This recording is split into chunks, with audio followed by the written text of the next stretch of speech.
দেশ দুর্ভিক্ষের দিকে আঘাত না, দেশের অর্থনীতি ধ্বংস হতো না যদি হচ্ছে 2008 থেকে 2024 সালে 1,20,20,000 কোটি টাকা এই দেশ থেকে পাচার না করতো।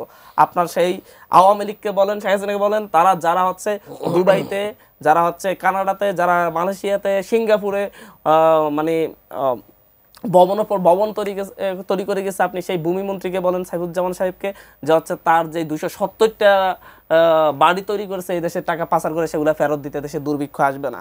দেশের অর্থনীতি আগের চাইতে দেশের আমি যতটুকু জানি হচ্ছে রিজার্ভ বাড়ছে, কিন্তু অর্থনীতির অনেক ক্ষেত্রে যেহেতু হচ্ছে নির্বাচিত সরকার নেই, যেহেতু হচ্ছে রাজনৈতিক সরকার নেই, সেই ক্ষেত্রে এই টানাপোড়েনটা থাকবে। দেশের মানুষ সংগঠিত হচ্ছে, একসাথে হচ্ছে, ঐক্যবদ্ধ হচ্ছে, রাজনৈতিক মতভেদ থাকা সত্ত্বেও একটা রাজনৈতিক ভালো পরিবেশ তৈরি হচ্ছে, এই দেশ অনেক আগাবে। শেখ হাসিনার মতো লুটপাট আর এই দেশে টাকা পাচার করা কি বন্ধ হয়েছে?